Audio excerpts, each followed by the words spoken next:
and tell bike riders to slow down, that there's an event going on. And it's just a safety thing. I mean, it's not required as far as I know, but I do it anyway. Yeah, our good friend and, of course, family member Sherry put on Fiesta Mission 10K. I think it was a 10K, 5K, but 10K I know. And it was along the river. So there's a bike path right there, and they were running down it. And I saw bike riders. They're not racers. I know pretty much all the racers in San Antonio, but they were bike riders. And they were flying down there, and I was on the microphone yelling, "Slow down!" And they were looking like, "Whoa, what the?" You know, because they didn't expect me to be there, and they expect me to be yelling at them like that. But, you know, the Greenways, like you said, great place to run. Yep. There's a lot of races on those now that we're doing. But, yeah, bike riders need to slow down. I'm going to put that on. I'm going to put that out. Let's talk a little bit about scheduling Greenways. The city now. Well, we could go on about scheduling races. Well, if you want to go into that one. Yeah, let's go ahead. We'll do that. The Greenways now have dates of the month or weekends that you can schedule the Greenway. If it's the north end, up by Pearl Brewery, it's once a month, and it's the third weekend of the month. That's it. Oh, wow. And the one that you were talking about, Mission Reach on the south side, it's twice a month. 2 weekends a month, you can schedule that for a race. And, you know, I asked Parks and Recs about it and the River Authority about it. Right. And it takes them 3 weeks to get back to you when you ask them a question. So if you're looking to do a race in 3 weeks, you might as well wait. No, if you're 3 months, you better start now. Yeah. But the truth is, they may or may not ever give you permission. So now race directors are holding events on those portions of the Riverwalk without permission. Yeah, because it's really restricted. I mean, I remember. God, man, I'm aging myself because I am in my 20s. But don't leave me like that, Michelle. But I remember in Brackenridge Park, we used to run up St. Mary's, down Mulberry. I mean, use the streets. We'd be all over Broadway and everything. And now you're really restricted on where you could run. Right. I mean, you're like, you can run here and you can run on this road, but you're only going to run from Section A to Section B. You can't go from A to E like we used to do. Man, I'm having a brain fart down Avenue B. Right. We can't even do that anymore. Let me give you one. If you request McAllister Park for a road race, they will give you a map of where you can run. You don't have the option as a race director, knowing more about running than anybody in San Antonio. And knowing the courses in McAllister Park. Exactly. Wow. They will tell you you've got to start here and end up there. And you go, wait, that doesn't make sense. I can't put 500 people on a trail. Right. I've got to have a place where I can disperse them before they get to the trail. Oh, why? Because those people aren't running. They're not runners, that's why. Exactly. But, folks, we're going to be right back. You're listening to PurnellRacing.com radio here on I Speak For You. And if you have an input, you can obviously follow us on Spreaker.com. The user is I Speak For You. You can chat with us live on Spreaker.com. Or if you're a friend of mine on Facebook, all you need to do is message me. Of course, it's Mark Purnell, and we'll talk about it, what you got. But, of course, this is I Speak For You radio, and we're all veterans. So we on the 4th of July, thank a vet for their sacrifice and their family sacrifice for keeping you safe. This is Mark, I Speak For You. We'll be right back. Go. My veterans, my brothers and sisters in arms and in civilian life. Veterans in Crisis Hotline is set up for you, Veterans for Veterans. That's right, call 1-800-273-8255. Just press 1. It's a veteran organization run by veterans for us. If you're suffering through PTSD, depression, anxiety, it doesn't matter. You want to talk to somebody, don't think you're alone. We were together on the battlefield. We're together in life.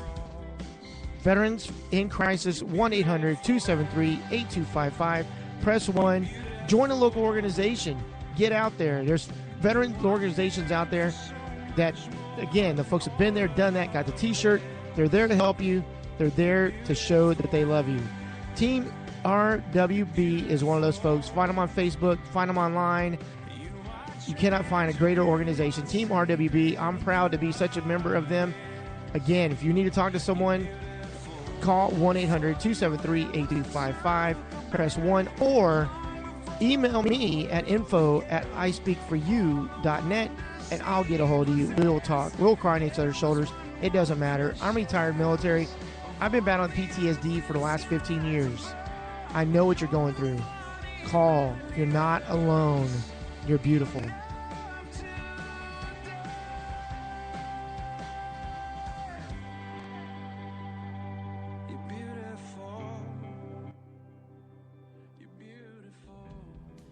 Glimmer Gear. Increase your visibility. Be seen by motorists up to a quarter mile away.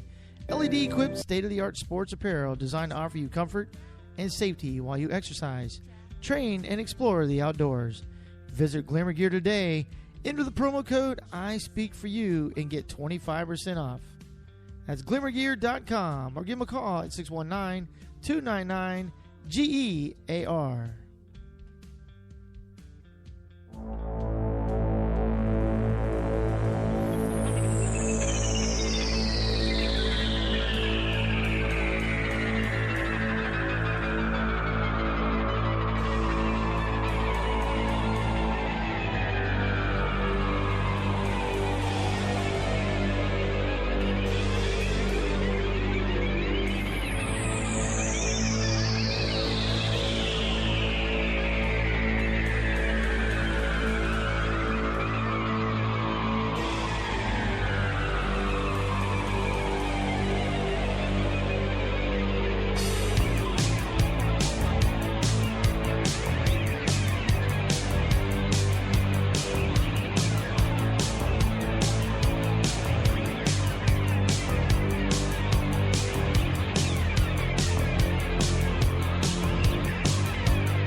So you've done 54 marathons, a couple ultras. You've done a 50-miler in Hawaii. Two 50-milers. Yeah, the Coca-Cola one. I remember that was around Hawaii Kai before there were any houses out there.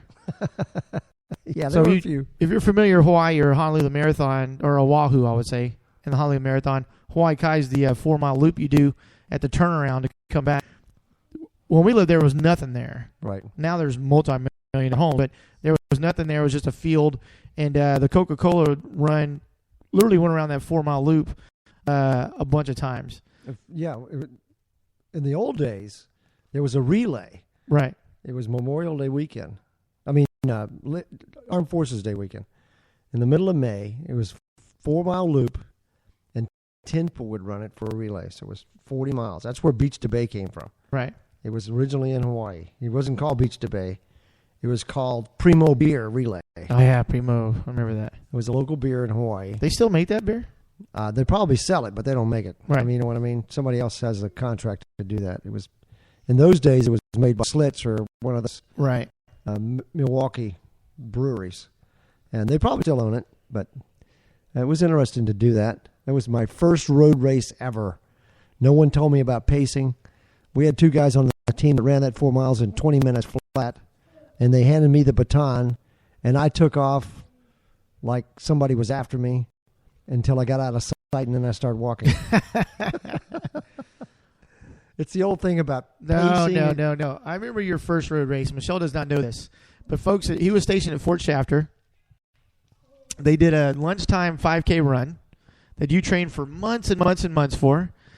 And, of course, it was during the summer. I was on break. I was at school. And you told me, you've got to meet me at this point with a mustard water bottle, because they didn't have water bottles back then. Everybody would carry a little mustard bottle that was empty, put water in it. And you said, you've got to meet me at this place at noon because I'm going to be passing it, and I need water. Because they didn't put water stations out at 5Ks back then. No. They're like, oh, you can run 3 miles without water. Right. So this is a Fort Shafter, 1978, I would think it was, probably 77, and I didn't make it there. I think I totally forgot. I was a kid. It's in Hawaii. I was riding my bike or something, and you were at the beach looking at the girls. that was the first time I was grounded, I think, ever in my life. First of many, but yeah, Hawaii had great runs and everything like that, and they still do those today. Yeah. But we're going to talk about course markings real quick because we talked about it offline. Because I've told you, Michelle and I and a lot of folks go out to McAllister Park to run, but there's so many arrows all over the road. We don't know which direction to go, who to do. We don't know where we're going. So we just run for minutes, which a lot of the soul runners that we know, that's what they're like, oh, I ran an hour. Well, how far is that? I don't know. I ran an hour. Exactly. I'm not worried about mileage. Because when you're running for a marathon, you're training for a marathon, you need to get your body acclimatized for running time, not really distance. 4 or 5 hours. Yeah, 4 or 5 hours. And if you run 20 miles in those 4 or 5 hours, hey, you're good. Right. But course marking is because you're a race director, and we've gone through this, and we know a lot of folks that are put on races here in San Antonio around the country. But the preference of choice that you use is flour. Yeah. Because the ones that birds eat it. The ants eat it. If you're out in the country, the deer eat it. Yeah. But there's folks that'll paint a course. Which is pathetic. Right. And that's the nice way of saying it. Right. So, and Gary just put a good point on Facebook right now. What in the world do we do before gels? Because when we started running, I eat fig bars. There weren't heart rate monitors. There wasn't little GPS satellite uplink computers that you put on your wrists. There weren't gels. No. Like I said, there was little mustard containers. I mean, you still get them at HEB or whatever. Has mustard on it, yellow bottles. You empty it, you put water in it, and that's what you carry. My good friend Jeff Lang, that's what he trains with. I mean, that's what he runs with because it fits in your hand. Well, before there was gels and goo and all those things, if you were doing an ultra, you ate Fig Newton bars because you can digest them without have stomach problems. You know what I mean? Right. That was the first power bar. I mean, now they've got 40 different power bars. You know, name them. Cliff bars, power bars, bada boom. But the truth is, originally, it was Fig Newtons. Right. And occasionally I still eat Fig Newtons, not while I'm running, but it's good for a Sunday afternoon snack. So Gary's saying gels are overused, just my opinion. Yes. Well, it's the same thing with GPSs and stuff. I mean, I know people are going to think John Purnell is an antique coach. I am an antique coach. When you run enough, when I was running 60, 70 miles a week, I can tell you where I was along the course just by pace. Right. Where are we? We're at mile 3.5. What? We're at mile 3.5. How do you know that? I just looked at my watch. Yeah. And by time, I can tell you how far I am down the road. I don't need any other source. Probably before there were watches, in the old days, they could do it by sun. So, I realize that people are getting more modern and they use different things these days to measure their pace, their distance, their heart rate. But in many cases, those things become crutches. Right. They're not assisting. They're not aiding you at all. Oh, yeah. Yeah, there's a guy who's won the state time trial championships for the last 4 years, and he has no computers, no GPS, no heart rate monitors and everything. I asked him, I interviewed him, I said, so, how did you know how fast you were going? He goes, I was going as fast as my body allowed me. He goes, when I run the same way. He runs, for fitness and everything. He goes, I run the same way. I run as fast as my body's going to allow me. He goes, GPS, all that stuff. He goes, yeah, that's fine and all that. He goes, but